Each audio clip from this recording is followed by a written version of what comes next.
Assalamualaikum warahmatullahi wabarakatuh. Salam sejahtera buat kita semua. Semoga kita selalu dalam keadaan sehat walafiat dalam keadaan pandemi seperti saat ini. Perkenalkan, nama saya Ahmad Gabriel.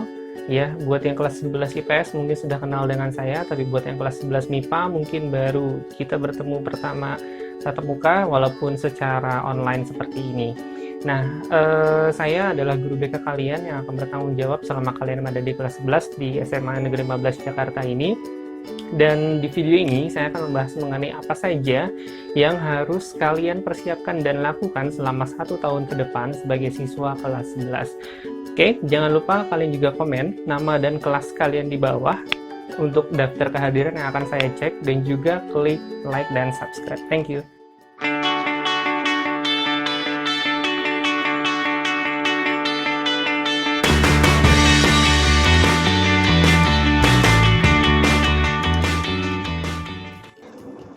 Ya, oke, kita mulai aja pembahasan kita pada pertemuan kali ini.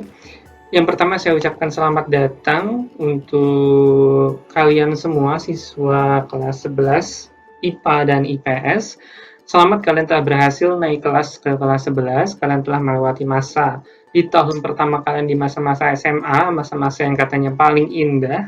Entah itu benar paling indah atau enggak, buat kalian pasti beda-beda pengalamannya gitu ya selama 1 tahun yang lalu, walaupun setengah tahunnya kalian jalani, hampir setengah tahunnya kalian jalani dalam masa pandemi yang kalian belajar dari rumah.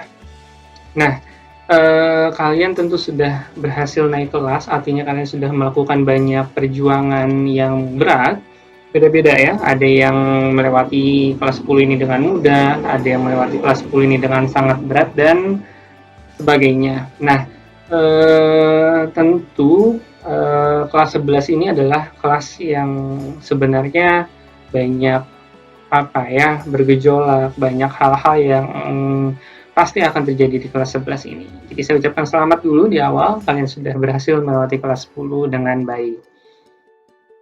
Nah, buat kalian kelas 11, apa aja sih yang harus kalian lakukan selama 1 tahun ke depan atau 2 semester ini? Nah, yang pertama, bersyukur ya kalian sudah bisa tetap melanjutkan pendidikan di jenjang berikutnya ya setelah lewat dari kelas 10, walaupun di tengah pandemi seperti saat ini. Kita berdoa semoga pandemi ini bisa cepat berakhir supaya kita bisa kembali dalam kehidupan yang normal, yang tentunya itu yang kita semua harapkan. Nah, untuk naik kelas di masa pandemi seperti saat ini ada plus dan minusnya gitu ya. Ada yang merasa justru jauh lebih sulit dengan masa pandemi ini, ada yang merasa bahkan dipermudah gitu atau mendapat banyak kemudahan-kemudahan selama pembelajaran jarak jauh seperti saat ini. Nah, yang kedua, kalian harus cek nih nilai rapot kalian di semester 1 dan semester 2. Apakah meningkat ya, grafiknya naik atau malah turun gitu. Jangan sampai nilai kalian di semua mata pelajaran itu turun, apalagi turun dengan sangat drastis. Kenapa? Karena hal itu akan mempengaruhi kalian untuk kalian proses seleksi masuk di perguruan tinggi negeri. Nah, belajar dari pengalaman tahun ini, masuk perguruan tinggi negeri yang paling prestis atau yang paling diharapkan untuk bisa lolos dari siswa kelas 12 nanti itu jalur SNMPTN atau jalur undangan. Ya, mungkin yang kelas IPS saya sudah beberapa kali menceritakan bagaimana atau syarat apa saja yang diperlukan untuk kalian bisa lolos di jalur SNMPTN. Jadi full nilai rapot kalian semester 1 sampai semester 5 yang akan diseleksi.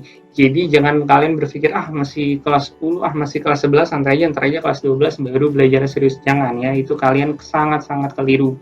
Jadi kalian itu harus, sebenarnya kalau sekarang itu dibilang terlambat juga belum, tapi ya selama kalian berusaha maksimal, saya yakin nggak akan ada kata terlambat. Jadi kalau memang nilai kalian menurun di beberapa mata pelajaran, di semester ini nih, di semester 3 ini, kalian harus mati-matian berjuang untuk membuat grafiknya itu naik lagi, gitu, supaya peluang kalian untuk lolos jalur undangan bisa lebih besar dibandingkan yang lainnya. Karena juga kita tahu sekolah kita butuh perjuangan lebih keras untuk bisa bersaing dengan sekolah-sekolah lainnya. Nah, selanjutnya lakukan semua tugas dari Bapak Ibu guru karena cuma hal itu yang bisa kalian lakukan saat ini ya. Betul, Bapak Ibu guru kalian pasti sudah berusaha semaksimal mungkin ya, tidak hanya sekedar memberikan tugas, bukan hanya sekedar memberikan perintah dan sebagainya, tapi sudah mempersiapkan dan memperhitungkan matang-matang mengenai apa saja hal-hal yang harus kalian lakukan gitu. Jadi nggak sembarangan ya, dan kalian cukup dengan melakukan sebaik mungkin. Misalnya mengirim dengan tepat waktu. Jadi jangan takut salah juga. Just do your best gitu ya. Kalau kalian udah ngelakuin yang terbaik, pasti nanti misalnya ada yang salah atau kurang-kurang, guru kalian akan memberikan kesempatan buat kalian memperbaiki kesalahan-kesalahan kalian yang sudah dilakukan. Nah, terus selanjutnya mulai cari tahu nih bakat dan minat kamu untuk karir nanti setelah lulus dari SMA Negeri 15. Kan kalian nggak mungkin ya di sini terus, nggak mungkin di SMA 15 ini terus. Kalian pasti akan melanjutkan karir kalian. Entah ada yang kuliah, ada yang kursus, ada yang mau langsung kerja gitu, ada yang habis dapat ijazah mau langsung ijabsah, ya nggak tahu. Nah, kalian harus tahu minat dan bakat kalian. Nanti kita akan ada jelas materi mengenai apa sih bedanya bakat dan minat gitu. Jadi kayaknya waktu kelas 10 kalian sudah pernah ikut tes minat bakat dari aplikasi Rencanamu ya, rencanamu.id. Itu aplikasi gratis yang menurut saya cukup bagus untuk kalian bisa tes minat bakat secara online dan langsung mendapatkan hasilnya yang lengkap. Jadi buat yang udah pernah tes, coba dibuka lagi, login lagi di aplikasinya. Buat yang belum, silahkan dicoba. Nanti di deskripsi saya akan kasih linknya untuk kalian bisa ikut tes di aplikasi rencanamu.id. Jadi kalian supaya tahu nih, jangan sampai nanti kejadian seperti kakak kelas kamu sebelumnya yang sampai setelah mau mendekati kelulusan masih bingung, Pak, saya mau kuliah jurusan apa ya? Saya habis lulus dari SMA mau kemana ya, mau kerja apa kuliah ya. Jadi jangan sampai kejadian seperti itu terulang lagi di kalian gitu, karena kalau kalian baru berpikir dan mencari tahunya di kelas 12, kalian sudah terlambat ya, kalian sudah tidak punya banyak waktu. Hanya di kelas 11 ini kalian akan belajar full selama 1 tahun ajaran. Kelas 12 kalian mungkin hanya sekitar 8-9 bulan efektif kalian belajar, dan itu pun mudah-mudahan pandemi ini sudah berakhir sehingga kalian kelas 12 bisa belajar dengan normal interaksi di sekolah, karena untuk konsultasi dan sebagainya sepertinya akan lebih enak jika melalui tatap muka langsung. Oke, selanjutnya kalian harus fast respond ya, artinya sekarang ini pembelajaran atau komunikasi apapun di sekolah hanya mengandalkan komunikasi melalui media sosial atau gadget. Nah, sudah pasti yang lebih umum atau yang paling umum menggunakan aplikasi WhatsApp atau mungkin Line atau Instagram dan lain-lainnya. Jadi diharapkan kalian bisa lebih bijaksana dalam menggunakan kuota gitu, jangan terlalu boros sehingga selama misalnya kalian jatah kuotanya itu bulanan. Nah, jadi selama sebulan itu kalian bisa ada kuota terus. Jadi jangan terlalu boros, misalnya menggunakan kuota untuk hal-hal yang tidak terlalu urgent gitu. Jadi kalian selama pembelajaran kuotanya bisa selalu tersedia gitu. Jadi kalian harus lebih bijaksana. Misalnya jatah kuotanya berapa giga selama 1 bulan, ya dicukup-cukupkan aja gitu. Walaupun saya tahu mungkin tidak semua dari kita bisa untuk memiliki kuota yang banyak gitu, tapi kita bijaksana aja, adanya berapa kita gunakan secara maksimal gitu untuk pembelajaran. Terus manajemen waktu yang baik ya, kondisi pandemi seperti saat ini pasti kondisi psikologis kita terganggu. Banyak dari kita yang merasa malas, merasa karena secara psikologis aduh takut, misalnya mau ada aktivitas di luar rumah kita masih sangat terbatas gitu ya, dan juga harus mematuhi protokol kesehatan dan sebagainya. Tapi silahkan kalau kalian mau butuh waktu untuk istirahat di rumah, kalian butuh waktu untuk misalnya bermain, untuk sekedar say hello dengan teman-teman kalian, tapi tetap harus manajemen waktu yang baik gitu. Artinya pembelajaran jarak jauh kalian juga terlaksana semua, ya, dan juga waktu kalian untuk misalnya me time, family time dan sebagainya itu juga bisa terpenuhi supaya secara psikologis kalian sehat gitu ya, mental kalian sehat, nggak hanya kalian yang terkurung di rumah dan sebagainya. Ya, tapi tetap tentu yang paling utama adalah kesehatan. Gitu. Jadi tapi kalian juga harus bisa manajemen waktu. Kebanyakan masa pandemi seperti saat ini masalah yang dihadapi oleh kita adalah kurangnya waktu tidur atau tidak teraturnya waktu tidur gitu ya. Jadinya malam jadi pagi, pagi jadi malam gitu. Ya, itu nggak baik buat kita. Nah, terus selanjutnya hargai Bapak Ibu guru kalian, komunikasi yang baik ya. Jangan pernah berpikir bahwa wah Bapak Ibu guru enak banget ya cuma ngasih tugas selesai dan sebagainya. Enggak ya. Bapak Ibu guru kalian juga semua mempersiapkan pembelajaran jarak jauh ini dengan sangat maksimal dengan menggunakan atau melakukan banyak pengorbanan juga yang mungkin kalian tidak tahu. Jadi intinya kalau ada kalian kesulitan, keberatan atau apapun, komunikasi dengan baik.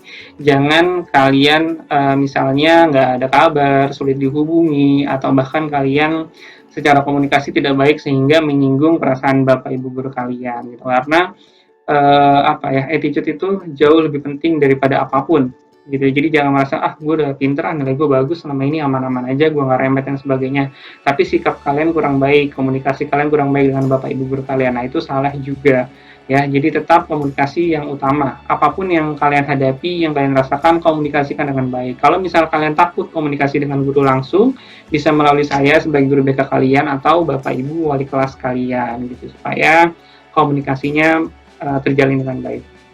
Nah, kemudian 2021 ini kemungkinan ya, kalau misalnya belum ditemukan vaksin, masih akan ada dalam masa pandemi. Nah, untuk seleksi PTN pun kemungkinan juga masih menggunakan atau sesuai dengan protokol kesehatan yang berlaku. Nah, tahun ini seleksi untuk masuk PTN itu kebanyakan melalui rapot. Tidak hanya SNMPTN saja, bahkan yang biasanya jalur tes menggunakan nilai rapot. Jadi, ya tadi yang saya bilang di awal, nilai rapot kalian itu penting banget untuk selalu grafiknya meningkat walaupun sedikit, minimal sama, jangan turun, apalagi turun dengan sangat drastis.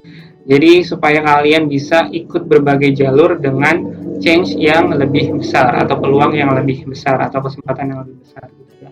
Supaya kalian nggak minder, karena kalau misalnya nilai kalian kecil ya, walaupun jalurnya tanpa tes ya, tapi tetap saja peluang kalian akan kecil dan mungkin akan sia-sia kalian ikut karena akan kalah saing dengan teman-teman kalian yang di sekolah lain atau teman-teman di satu sekolah yang nilainya jauh lebih besar atau grafiknya selalu meningkat gitu. Walaupun grafik meningkat itu mungkin tidak menjadi satu-satunya alasan bisa lolos untuk jalur undangan, tetapi secara logika jika nilai kita meningkat maka peluangnya seharusnya lebih besar dibandingkan dengan yang nilainya secara grafik turun tiap semesternya antara semester 1 sampai dengan semester 5 kayak gitu. Nah, jadi mungkin itu aja yang harus di awal semester ini kita sama-sama siapkan. Saya akan membantu kalian sebagai guru BK kalian. Jadi tolong manfaatkan saya sebaik mungkin sebagai guru BK kalian. Apapun yang bisa saya bantu, insya Allah akan saya bantu. Dan jangan sungkan untuk kita, kamu semua melakukan konsultasi, konseling dan sebagainya melalui kita udah ada grup WhatsApp. Boleh untuk fast response saya lebih memilih untuk melalui sosmed WhatsApp atau Instagram. Boleh Instagram pribadi saya, boleh juga Instagram BK SMA 15 JKT. Jadi intinya dari saya sudah sangat membuka pintu sebesar-besarnya buat kalian mendapatkan fasilitas layanan bimbingan dan konseling selama PJJ ini. Tinggal bagaimana kalian memanfaatkan itu semua dengan baik. Semoga kelas 11 ini kita bisa sama-sama enjoy ngejalaninnya. Kalian gak ada hambatan, gak ada kesulitan, dan tentunya kalian bisa naik kelas ke kelas 12 nanti dengan nilai yang sudah tuntas semua gitu. Jadi kalaupun sampai sekarang masih ada yang belum tuntas nilainya sama guru-guru, silahkan diselesaikan dengan baik. Oke, itu aja. Sampai ketemu di pertemuan selanjutnya. Terima kasih. Wassalamualaikum warahmatullahi wabarakatuh.